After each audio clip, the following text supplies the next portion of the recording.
Hello everybody, I'm Mark Mazzatenta. Thank you for joining me today. I'm here to strengthen your guitar skills.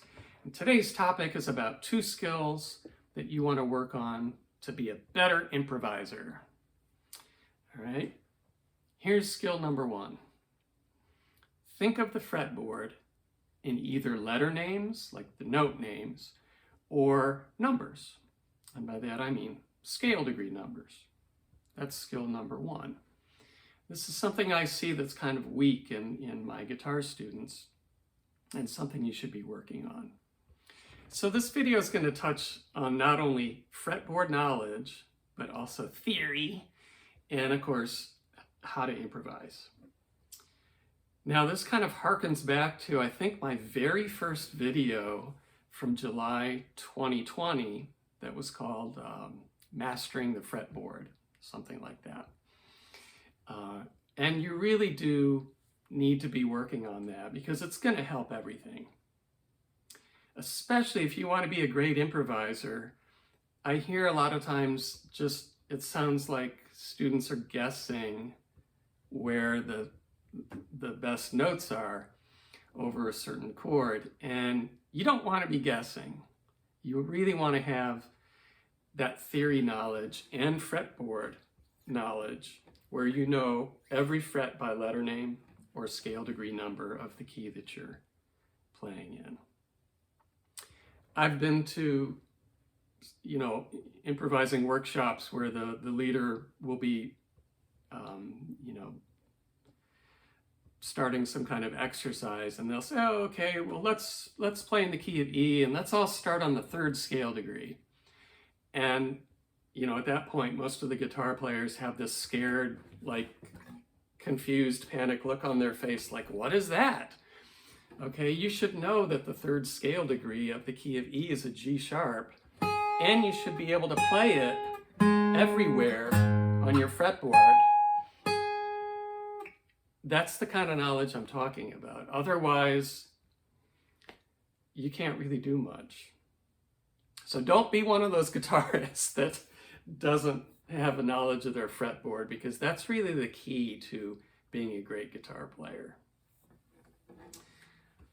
So that's skill number 1, is knowing that fretboard with letters or numbers. Skill number 2 would be to do some ear training. Okay, you've got to practice some ear training because that will internalize the scale degree notes in relation to a keynote. You really have to work on that. Okay, and one way that people do it is to use what's called solfege syllables. And you've probably all heard the do, re, mi system. Do, re, mi, fa, sol, la, ti, do, do, ti, la, sol, fa, mi, re, do. That's really helpful. And any little simple folk melody that you can sing using those syllables will really help. And you also want to start taking chords and singing the chord tones, root, 3rd, 5th, with solfege, like do, mi, sol, mi, do. Or if I added a 7th, do, mi, sol, ti, sol, mi, do. And be able to sing fluently with those syllables, where you can sing a melody like sol, sol, la, sol, mi, do, re, mi, do, ti, la, sol, mi, do, ti, do. That's how fluent you want to be with that. Because when it comes to improvising, you'll be using those 2 skills together to be in total control of what you're playing. So when I'm improvising, I'm not guessing about anything. When I'm choosing my notes, I'm either thinking of scale degree numbers that I want to aim for, or I'm thinking note names. With scale degree numbers, at a certain point, you're not only going to know where those are for any chord type, But you're going to start learning like the emotional power or flavor that a certain chord tone has in relation to its root. And I'll demonstrate that using what I call modal jams. Okay, so in my lessons, sometimes I'll just set up something like this. Okay, that's D major 7 to A11. Okay, and that would mean that we're going to be improvising with the D major scale. So first of all, you have to know what that means. Okay,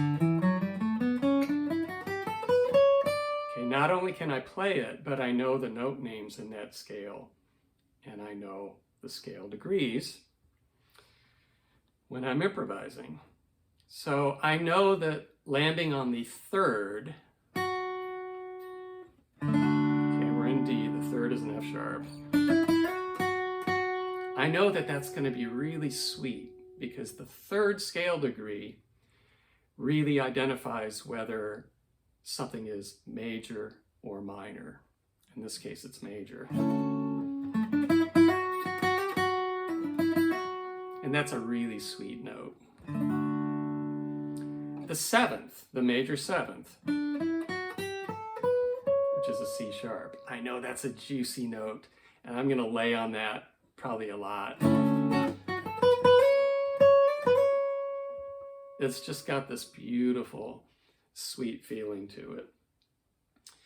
More stable notes would be the root. So if I'm playing a D major chord, the root is a D. I might land on that, but I'm probably not going to stay there too long because it's not really adding much flavor. The fifth is an A. That's nice. It's kind of got this real floaty, airy, folky sound to it. I'm probably going to use that a lot. And I know that that's the fifth of the key that we're playing in. That's the important thing. Let's go to minor. I might set up a little modal jam like this. D minor 7, G7.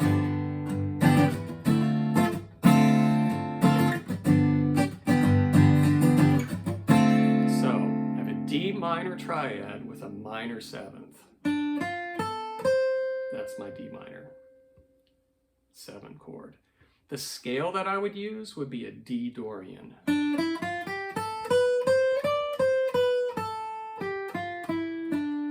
Once again, the third it's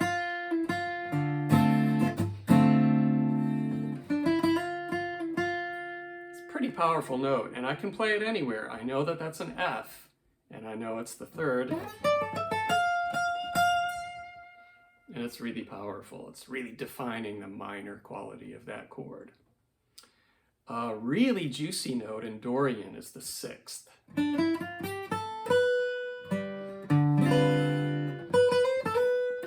It's pretty unstable,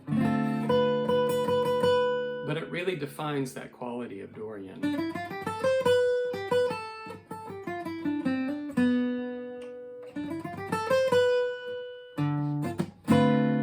So that's a juicy note. What if you're playing something funky? We're going to be using the dominant 7th chord, okay, which is a major triad with a minor 7th.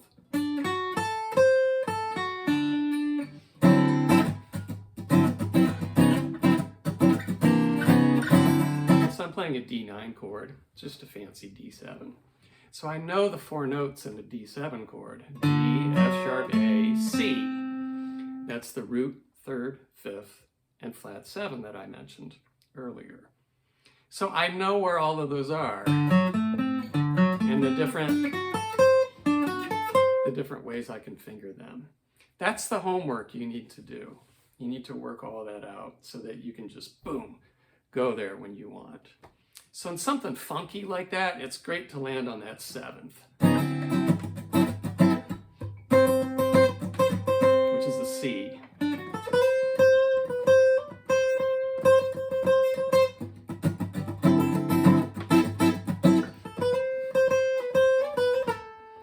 Or the 5th is nice. 7th, root, 7, 6, 5. Okay, 4, 3, 5, 1. That's really what's happening in my brain. I'm seeing scale degree numbers or letter names.